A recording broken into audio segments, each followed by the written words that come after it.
ইয়া জাল জালালি ওয়াল ইকরাম পাঠ করে হাতের শাহাদাত আঙ্গুলিতে ফু অথবা দম করলে কি হয়, কি লাভ হয়, খুবই আশ্চর্য, খুবই কার্যকরী হতে যাচ্ছে আজকের এই আমলটি। ইয়া জাল জালালি ওয়াল ইকরাম এটা এমন এক বুলেট, এটা এমন এক পাওয়ারফুল একটি দোয়া, আল্লাহু আকবার কাবীর, যে দোয়ার মধ্যে রহিয়াছে ইসমে আজম। আর ইসমে আজমের মাধ্যমে আল্লাহ সুবহানাহু ওয়া তাআলার কাছে যদি আপনি কোনো কিছু চান, কোনো আবদার করেন, আপনার সেই আবদার, সেই চাওয়া পাওয়া আল্লাহ সুবহানাহু ওয়া তাআলা কবুল আর মঞ্জুর করে নেবেন। সুবহানাল্লাহ। এই গুরুত্বপূর্ণ আমলটি করার জন্য সর্বপ্রথম আপনি নিজেকে গুছিয়ে পবিত্রতা রক্ষা করে নেবেন। আপনি পবিত্র বিছানাতে বসে যাবেন। ওই যে বিছানাতে বসবেন পূর্ব থেকে সেই বিছানাকে গুছিয়ে সুন্দর করে নেবেন। এরপরে রুমটাকে পরিষ্কার করে পারফিউম স্প্রে মেরে আপনি এটাকে সুগন্ধি যুক্ত করে নিয়ে ওই রুমে আমলটি করার চেষ্টা করবেন। সুন্দর মতে পশ্চিম দিকে কাবলামুখী হয়ে বসে 3 বার এই ইস্তেগফার পড়ে নেবেন। আস্তাগফিরুল্লাহাল্লাযী লা ইলাহা ইল্লাহু আল হাইয়ুল কাইয়্যুম ওয়া আতুবু ইলাইহি লা হাওলা ওয়ালা কুওয়াতা ইল্লা বিল্লাহিল আলিয়্যিল আযীম। আস্তাগফিরুল্লাহাল্লাযী লা ইলাহা ইল্লা হুয়াল হাইয়ুল কাইয়্যুম ওয়া আতুবু ইলাইহি লা হাওলা ওয়ালা কুওয়াতা ইল্লা বিল্লাহিল আলিয়্যিল আযীম।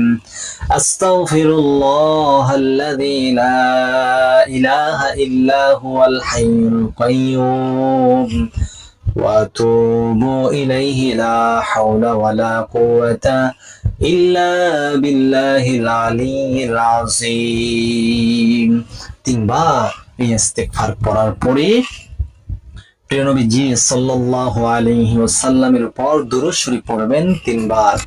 আল্লাহুম্মা সাল্লি আলা মুহাম্মাদ ওয়া আলা আলি মুহাম্মাদ কামা সাল্লাইতা আলা ইব্রাহিম ওয়া আলা আলি ইব্রাহিম ইন্নাকা হামিদুম মাজিদ।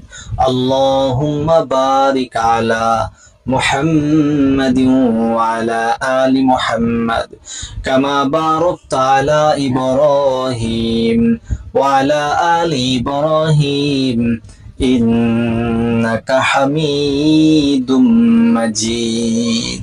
3 বার ইস্তেগফার, 3 বার দুরুদে ইব্রাহিম যখন পাঠ করা হয়ে যাবে, ডান হাতের শাহাদাত আঙ্গুলিটাকে এইরকম ভাবে করে নেবেন। এইরকম ভাবে করে ইয়া জাল জালালি ওয়াল ইকরাম, ইয়া জাল জালালি ওয়াল ইকরাম, ইয়া জাল জালালি ওয়াল ইকরাম, ইয়া জাল জালালি ওয়াল ইকরাম, এরকম ভাবে 7 বার পড়বেন। আর একটি ফু আপনার শাহাদাত আঙ্গুলিতে দিবেন। যেরকম আপনি একটি নিয়ত করবেন, যে উদ্দেশ্যে আমলটি করছেন, যে নিয়ত আমলটি করছেন, সেই নিয়তটিকে জবানে ইকরার বিল লিসান, আপনি জবানের মাধ্যমে এটাকে বলবেন, উচ্চারণ করবেন। তারপরে আবার পড়বেন ইয়া জাল জালালি ওয়াল ইকরাম, ইয়া জাল জালালি ওয়াল ইকরাম, ইয়া জাল জালালি ওয়াল ইকরাম, ইয়া জাল জালালি ওয়াল ইকরাম। আল্লাহ সুবহানাহু ওয়া তাআলার কাছে 7 বার যখন ইয়া জাল জালালি ওয়াল ইকরাম পাঠ করে নেবেন, আর 7 বার পড়ার পরে ডান হাতের শাহাদাত আঙ্গুলের মধ্যে আরো একটি নিয়ত করে নেবেন, একটি ফু দিবেন। সেই নিয়ত আপনি কি করবেন? আপনার সন্তান যদি অবাধ্য হয়, সে অবাধ্য সন্তানকে বাধ্য করার জন্য নিয়ত করে একটি ফু দিবেন।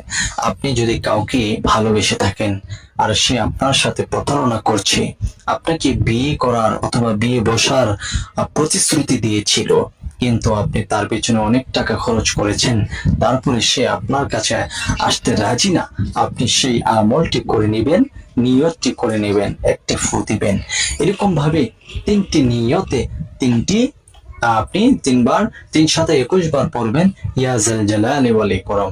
এরকম ভাবে যদি আমলটি করে নিতে পারেন, এরপরে 3 বার আবার দুরূদ শরীফ পড়বেন।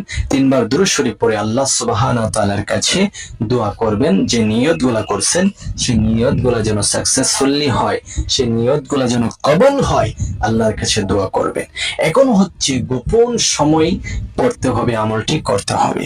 গোপন সময়টা কোনটি আসুন আমরা জেনে নিই। তার পূর্বে এখনো পর্যন্ত আমাদের চ্যানেলটি সাবস্ক্রাইব করেননি যারা, দয়া করে চ্যানেলটি সাবস্ক্রাইব করে ফেলুন তারা, এবং ভিডিওটা শেয়ার করে সর্বোচ্চ প্রচার করুন। আপনার জন্য শুভকামনা রইল। আর গোপন সেই সময়টি হচ্ছে আপনি তাহাজ্জুদ নামাজ আদায় করবেন, আর তাহাজ্জুদ নামাজ আদায় করে আপনি আমলটি করে নেবেন। ইনশাআল্লাহুল আজিজ 100% আপনার আমলের ফলাফল আপনি পেয়ে যাবেন। একদিনই ফলাফল পাবেন। যদি একদিন না পান, 2 দিন 3 দিন করে, 3 দিনের মাথায় সুসংবাদ আসবেই আসবে ইনশাআল্লাহ।